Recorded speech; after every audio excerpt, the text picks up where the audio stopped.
Hello, family. Welcome to Thriving Couples by the Dindies, the place where we keep marriage real, fun, and fulfilling. And we're your hosts, Keith and Esther Dindi. Dindi. Yeah, thanks so much for joining us today. It's going to be another exciting discussion. And today, you see, we're in red. Oh yes.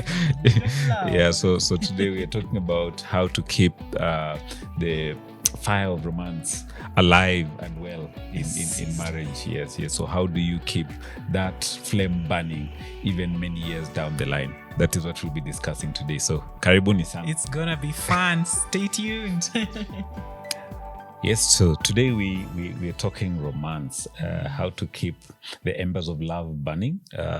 It's amazing. Many people do mention that after marriage, maybe after the first 2 years, people keep saying, that's the honeymoon stage.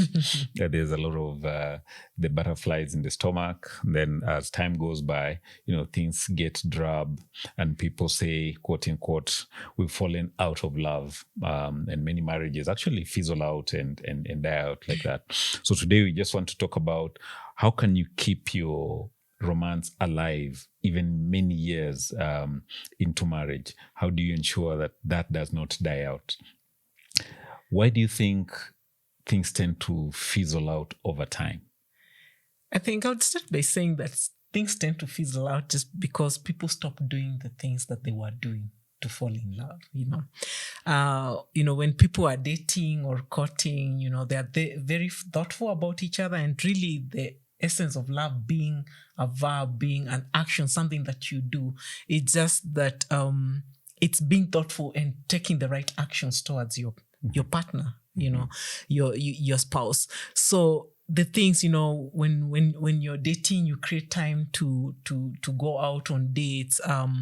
You are very keen to notice your partner's love language. So if they like gifts, even when your pockets are not really deep, you're going to make the effort to buy them something. It could be even like a small chocolate or one stem of flower, or take note of something that they like and actually be able to get them that. And so just being keen to notice what they like most, being keen to spend time together, and it doesn't have to cost money. Like for us, many times our most romantic moments are when we take leisure walks just in nature. And so showing thoughtfulness, sharing and being affectionate, saying those words, sometimes we restrain ourselves too much, even in marriage. I'm like, if I feel something good about this guy, I'm going to tell him those nice words. I'm like, oh, I think you've been an amazing guy today. Things like he does something with the kids that he should be able to do as their dad, but I appreciate. I'm like, hey, you're an amazing dad. Our kids are really happy and blessed to have you. So saying nice things that evoke the right emotions in your partner, being thoughtful about them, spending quality time with them. If you maintain that in marriage, if you continue doing those same things that made you feel in love at the beginning, it's going to feel exciting and it's fulfilling. So it's simply thoughtfulness. Yeah, I love the idea of equating romance to thoughtfulness. That just knowing that someone is thinking about you, knowing that someone, even as they're doing everything else in their busy day, they have you somewhere in their mind. So that thoughtfulness, doing things that will show your partner, I was thinking about you. So people many times think of romance as big things that are done, or let's go to Maldives.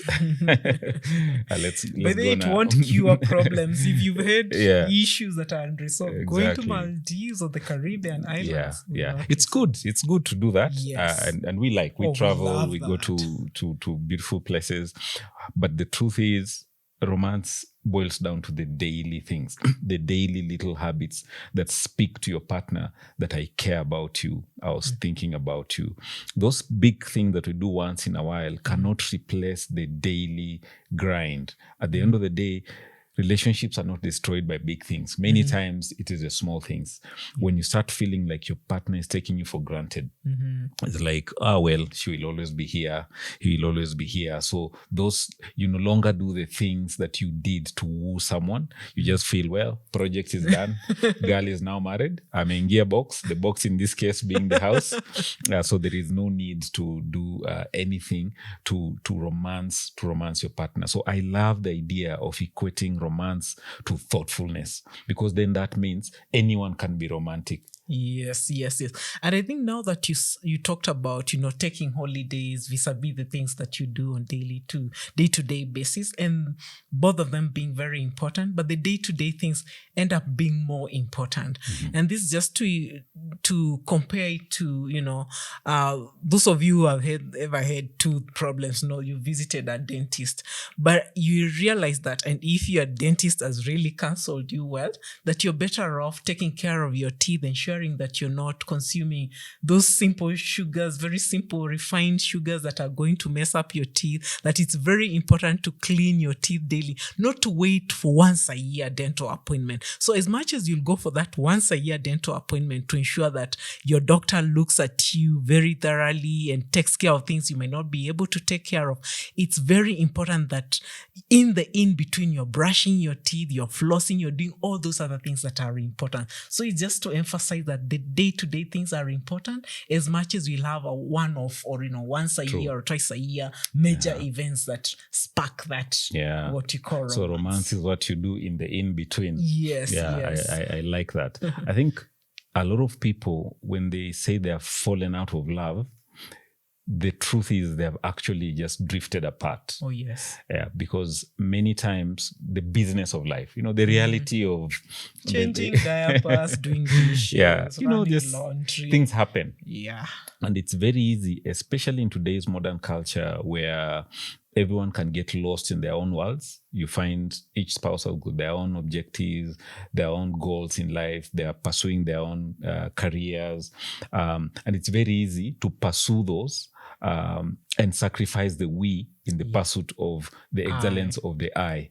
And so when you look at relationships that go astray, many times it just started with drifting apart slowly. By the time you realize you've drifted so far apart, the effort to really bring you guys together, you feel like it's too much. There's a sad story, I remember, of somebody that we knew in our family when we were growing up. He grew up with us like a brother to us. And one time when they were at the coast for Easter holidays, he went into the ocean, for a swim with the rest of the people. But as the tides were coming and receding, he started drifting apart slowly. And he was having fun. He didn't realize that he was getting more and more separated from shore. And he drifted apart from the rest, and we actually lost him. Really sad. Very, very, very sad. But just to illustrate that, a drift can occur very easily. And therefore, the purpose of romance is really to fight the drift. How do you remain connected on a day-to-day basis so that you don't drift apart? And that just brings us to the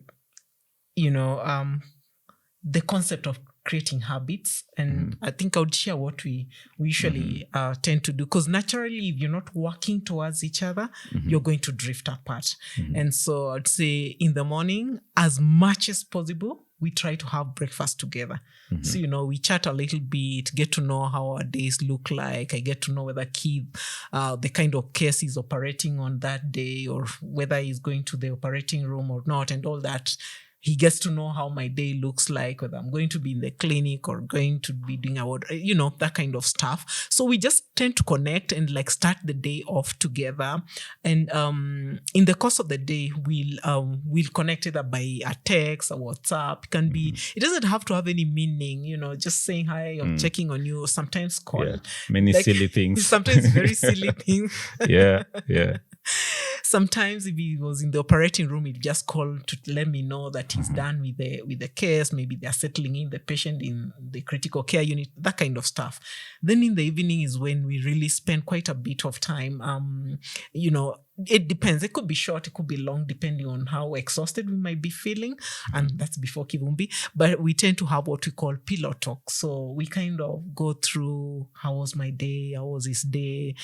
We just get to hear each other. What was the lows? What were the highs? And that kind of thing. And that way we remain connected on what is each other's interests, what they're going through, and remain part of their life very intentionally.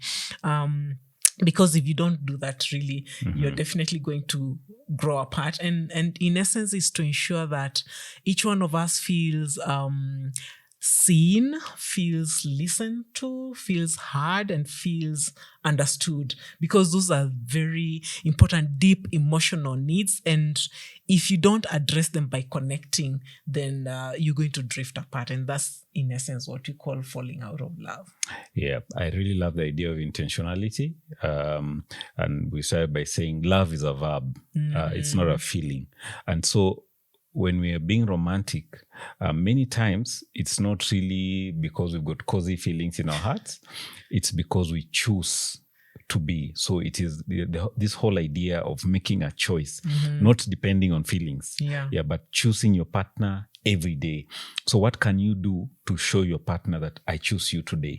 And may I add that your feelings will follow your actions. Yes. So because marriage is a state of commitment, you act in love and the feelings will follow. So you do it and you feel the love. Yeah, absolutely. If you wait for the feelings, sometimes.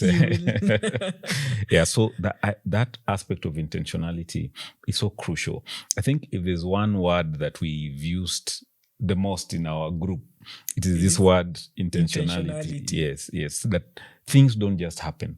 Great marriages you don't just stumble into an amazing marriage. You are walking across the street and you stumble into one. No, it doesn't happen like that. They say, ukiona vyaelea vimeundwa. So you cannot outsource marital responsibility. There are things that you must do yourself. We say you have to marinate your partner yourself. Nobody else can do it for you. So it is important to be intentional about keeping the flames alive. If you allow chance to happen, or if you just keep on the grind of life, it's very easy to find that you've gone separate ways. We people, at certain periods in our own relationship, we felt we are drifting apart. I remember very well when we were in our master's training program. Because it was very hectic. The children were young. We were both very busy. We were broke, so would be studying. Then I would be having to go do locums in the evening just to ensure we, as a man, you have to provide for your family. Esther would then go home to take care of the kids. And so we would come together in the evening exhausted and leave very early, the traffic scenario in the city. And we actually realized we were drifting apart. And I remember we had to call ourselves for a meeting and say, hey, we're drifting apart. We need to do something. And we made very specific decisions and said, we will have every week a date where we just find out what's going on in each other's life. We don't discuss the children or whatnot. We literally just catch up with each other. We essentially get to reconnect as a couple. The default setting for any couple, it doesn't matter how much in love they are, the default setting is to drift apart. So for you to maintain the togetherness, there has to be intentionality. You have to agree, what can we do daily to keep this relationship alive and well? Failure to do that, naturally, every relationship will die a natural death. In medicine, they call it apoptosis. There's just programmed cell death. Without intervention, every relationship just boils down and falls apart. Yeah, and that's really unfortunate. So what we are saying in essence is that every day you have to think, what is it I can do today to enhance our marriage? What is it that I can do to be more in touch with my partner? What is it that I can do to make them feel loved, to make them feel cared for? Exactly. And sometimes, we have this habit whereby if I am home early or kid is home early, sometimes it's interchangeable, that whoever is home receives the other one. So if I'm in the kitchen and kid comes in and maybe I was listening to something, I'll unplug my ears, I'll stop what I was playing, it's just to show the other person that you matter to me. If I was in a meeting and kid walks into the room, I just naturally light up. It's just that thing of, I notice you, I see you, you're important to me. The moment you start making your partner not feel important, things are going astray. So it's very important. This person you got married to, this person you fell in love with, it's good to keep that at the fore of your mind, and take action to ensure that every day you're doing something to make them feel special and feel important, to love and to cherish for the rest of your life. And to hold. And to hold. Yeah, I like the hold part. Now, people have different love languages. Sure. And I think as a partner, it's very easy to love someone the way you want to be loved. And it's like for us, I love touch, while for her she really loves quality time, like that. So sometimes when I want to hold her close, to me, I'm showing her an amazing expression of love. But maybe well, it's nice, but that's not really the thing that is going to float her boat. So it's important to be thoughtful. That's why we said romance is about thoughtfulness. It's not just about what I want or how I want to be loved, but I have to be thoughtful and say, so what to my wife is represented as love? What does she interpret as love for her? So when I'm that thoughtful, then she feels loved. And when she is this thoughtful, then I feel loved. So at the end of the day, thinking about the other party, not just thinking, okay, they need to do this for me to feel loved, but I'm thinking, what do I need to do in terms of the love languages that she will actually resonate with? And it's very important to be sensitive to each other, because I've noticed, Keith's love language is touch. So if he comes and touches me in a special way, I just know he's craving touch at that moment. He doesn't have to say it, but then I know, because I love quality time. He loves touch. So when he does that, I respond by giving him touch. Mm-hmm. And then even him, he knows when I suggest that we go for a walk, I just want us to spend time together. So it's good to be sensitive and know that how you communicate your love is not necessarily how your partner receives it. So keep being aware and being conscious of what is love language to them. Thank you. So just to bring things to a close, intentionality. That will keep the ambers of romance alive. And just to say, we've been married. This will be 18 years in a few days, and we still feel that. And I think a lot of it is that intention. We might not have the exciting butterflies of early novelty and love, but there's something warm you feel for each other when you feel she's been thoughtful, I've been thoughtful about her. And it's much more stable. Let's keep the ambers of romance alive.